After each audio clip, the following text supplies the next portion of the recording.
veux peut-être commencer ce matin avec une nouvelle qui est passée un petit peu inaperçue. Hier, il y avait une enquête, pas une enquête, mais une étude qui est sortie par Statistique Canada et qui montre que Gatineau a connu un taux de croissance de 11,5 pour 2006 et 2007, contre une croissance de 3,3 pour la ville d'Ottawa. Cette croissance est due à deux facteurs principaux qui sont les suivants. Un taux de naissance élevé pour les Gatinois de 6,3 et un taux continu aussi de la migration de 5,9 mis à part la migration interprovinciale, Gatineau surpasse sa voisine, qui est Ottawa, au niveau de la croissance démographique. Ottawa enregistre une décroissance de la migration pour 2006-2007, alors que Gatineau a réussi à faire un gain dans ce secteur avec 1689 nouveaux arrivants. Comment dit les gens d'Ottawa viennent s'établir à Gatineau? Et ça continue depuis 3 ou 4 ans. On a une migration positive pour Gatineau et on est très heureux de s'apercevoir que près de 2000 citoyens d'Ottawa quittent la route. Mais gérer la croissance, c'est un beau problème, mais est-ce qu'il y a des coûts quand même qui sont rattachés à ça? C'est plus de gens qui utilisent des infrastructures, plus de gens qui utilisent des services publics? C'est le défi principal de Gatineau actuellement et on le voit souvent dans le budget. La ville grandit, on ajoute des dizaines de rues par année. Donc, oui, il y a un coût pour ça et il faut y faire face. Quels autres défis auxquels on doit s'attarder quand on voit un taux de croissance aussi élevé? C'est un défi intéressant, mais il faut fournir des services aux citoyens, plus de rues, l'ouverture de plus de rues, beaucoup plus de travail. Donc, on va probablement voir aussi plus de personnes engagées. C'est une croissance, mais la bonne nouvelle pour Gatineau, c'est que la croissance continue. Est-ce que Gatineau a ce qu'il faut pour assumer ces augmentations-là? Oui, moi, on le voit chaque année, c'est dans le cadre des discussions du budget et du plan triennal d'immobilisation. On fait des ajustements et on a des discussions aussi à chaque année sur le personnel. C'est des discussions qu'on fait à tous les ans. Ces chiffres-là viennent répliquer un peu à Gilles Desjardins de Brigitte à un moment donné qui disait qu'on perdait des gens au profit d'Ottawa. Dans le fond, c'est le contraire. Oui, mais ce que je pense que M. Desjardins disait, c'est qu'on perd plus de hauts salariés, là, que c'est dans cette catégorie-là que monsieur, pour avoir déjà eu des discussions avec M. Desjardins, lui, ce qui argumentait, c'était vis-à-vis les hauts salariés, les grands cadres. Est-ce que c'est un problème, ça? Parce qu'on ne se cachera pas que des gens qui ont beaucoup d'argent qui vont du côté d'Ottawa, c'est pas nécessairement bon pour Gatineau. On essaie de les garder chez nous. On a 900 nouveaux emplois qui viennent d'arriver du fédéral à Gatineau. Il y en a 900 autres dans les prochains mois. Et il y en a 6000 autres qu'on va voir dans les prochaines années. Donc, on essaie d'attirer des bonnes personnes chez nous aussi. Est-ce qu'il y a des fonds dans les gouvernements supérieurs qui pourraient vous aider à composer avec cette croissance-là pour pas que ça sorte seulement que des budgets de Gatineau? Bien, le gouvernement fédéral nous aide, par exemple, avec la taxe d'essence pour venir nous aider pour nos usines d'eau. Il y a beaucoup de millions du fédéral qui sont déversés maintenant vers les villes. Il y a le pacte fiscal aussi qu'on a signé avec le gouvernement du Québec, mais les fonds sont vraiment insuffisants. Et il y a une bataille, pas une bataille, mais des discussions pour qu'on aille chercher 1 supplémentaire. Et, il y a une rencontre bientôt aussi avec les maires des grandes villes. On ramène toujours le même sujet. Est-ce que ça veut dire que, bon, étant donné que c'est difficile d'aller chercher des fonds au Québec, Ottawa, qu'avec les responsabilités nouvelles que vous avez, bon, avec l'augmentation de la population, est-ce que ça veut dire que vous n'avez pas le choix dans les années futures d'augmenter davantage les taxes que l'indice, un peu plus haut que l'indice des prêts à consommation? Non, je ne suis pas d'accord avec ça. Je pense qu'il faut toujours faire attention. Nos citoyens ont une capacité de payer et il faut regarder ça attentivement. Mais c'est de trouver des solutions et on travaille fort à tous les niveaux dans la ville pour aller chercher le maximum de subventions, de programmes fédéraux. On l'a vu, il y a beaucoup d'infrastructures qu'on va créer dans les prochaines années, mais on est allé chercher notre part et il faut continuer à faire comme ça.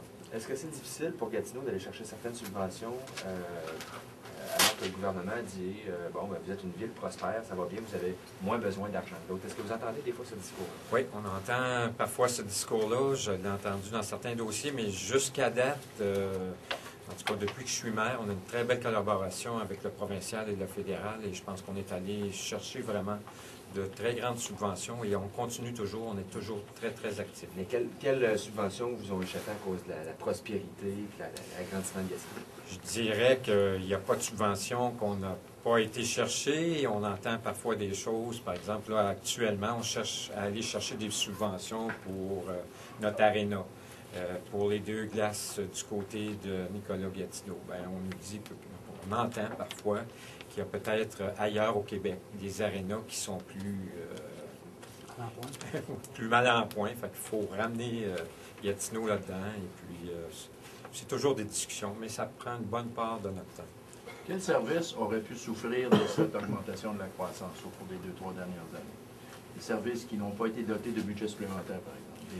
On fait toujours attention maintenant dans les décisions qu'on prend, par exemple, quand on met un équipement en place, qu'on prévoit un budget pour, par exemple, si on met un aréna, bien qu'on ait un budget là, annuel d'entretien de ces nouvelles équipements. Si on met un parc, bien de prévoir aussi dans les coûts d'entretien.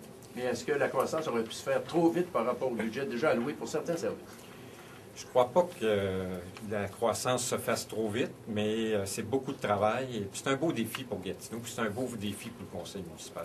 M. Bureau, vous parliez tout à l'heure d'embaucher un peu plus de personnes à Gatineau. Où il va falloir embaucher dans les prochaines années? Bien, on est en manque, par exemple, on développe beaucoup, mais on est en manque à la ville. Il y a une ressource qu'on cherche beaucoup, c'est des ingénieurs dans notre ville. Donc, on doit être innovateur.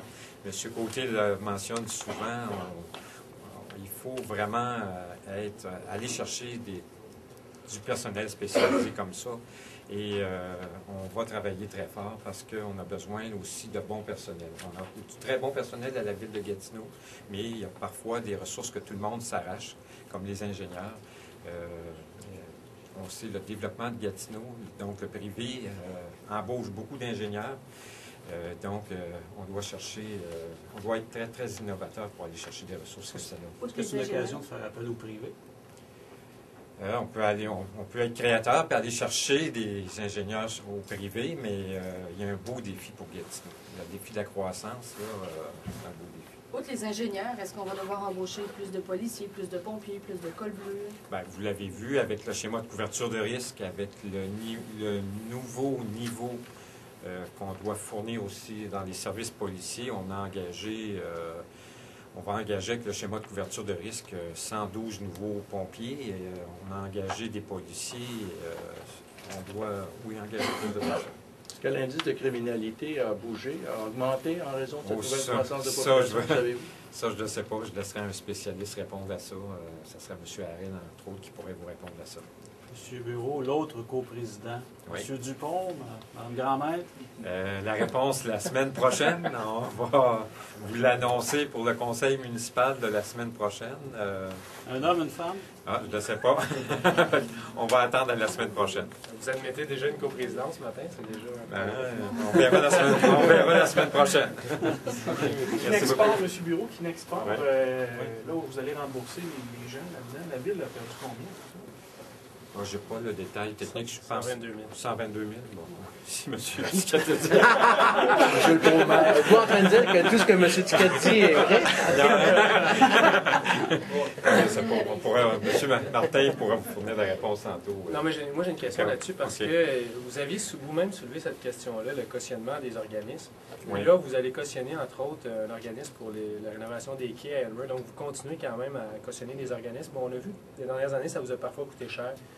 Bon, 120 000 pour Kinexport, mais il y a eu d'autres exemples, l'Orchestre symphonique, etc. Bon, où vous en êtes dans votre réflexion là-dessus? Bien, en ce qui concerne le cas d'Elmer, je pense que cet organisme-là est un organisme avec qui on a fait affaire. D'ailleurs, je pense qu'ils ont un bon passé.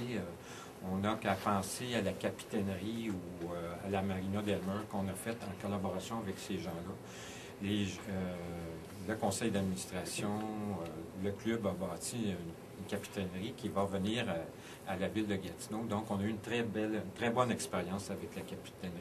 Et c'est pour ça que les membres du conseil ont décidé d'aller de l'avant avec ce projet-là. En ce qui concerne les cautions aux divers organismes, il y a des rapports qui nous sont faits et c'est toujours regardé. Et tous les...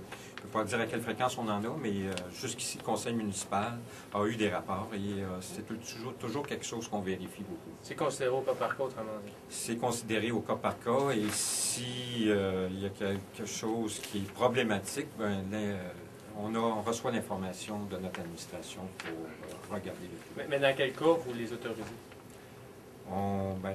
Quels critères vous prenez en considération, par exemple? Ben, je dirais que plutôt on regarde ce qui se passe d'année en année, puis on n'a pas beaucoup de mauvaises expériences à date. On sait, par exemple, qu'au Festival des Montgolfières, il y a un positionnement, mais on n'a pas eu de mauvaise expérience avec le Festival des Montgolfières, mais on le regarde annuellement, puis on regarde ça cas par cas. Okay. Merci beaucoup.